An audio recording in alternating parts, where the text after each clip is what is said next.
I got a message back after a couple of weeks from one of the girls in the opposite netball team saying, Mrs. Whitbread thinks you've bunked off with the javelin and the boots and you're not interested anymore. You've sold them and you've not bothering. And I thought, oh, I can't let her think this. I got up at 2:00 one morning and I went down to the front room in the children's home where they had a French bureau, and I pulled out, in my ignorance, an airmail envelope, and I started writing, Dear Mrs. Whitbread, sorry I can't come to the track, only I smashed the French windows, but one day I want to be the best javelin thrower in the world. And then I stuck it down and I wrote, Mrs. Whitbread, St. Chad's School. But that was all I knew. And on the way to school the next morning, I posted it through the postbox, and then I waited. Nothing. So I thought she couldn't have got it. And then all of a sudden I heard the telephone ring one evening, and I was listening, and the house auntie was going, no, she's been naughty, she can't come. Well, Mrs. Whitbread must have been quite persistent, because within a few days I was back at the track throwing my javelin, and then she said, would you like to come for tea and meet the family? And I said, yeah, that would be lovely.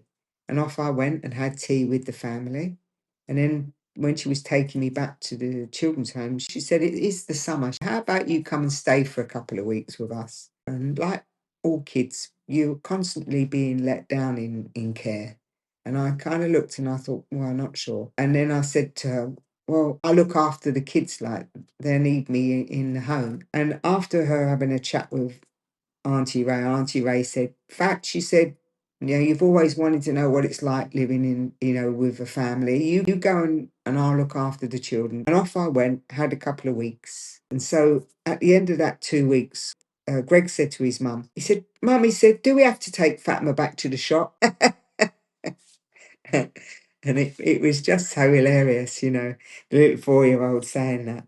And so on the way back to the children's home, Mrs. Whitbread said to me, well, she said, we've been thinking, how would you like to become a Whitbread? And I kind of I didn't dare believe it, because just in case it didn't happen and it would be another blow again. Auntie Ray was the mum I always wanted. And no sooner as she got in, the house auntie started, oh, so tell Auntie Ray that you're leaving us.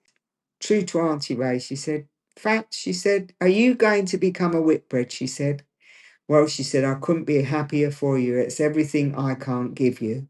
And she put her arms around me and gave me a big hug. And that gave me permission to let go of what I knew of the care system. What an amazing woman, both Margaret Whitbread and Auntie Ray.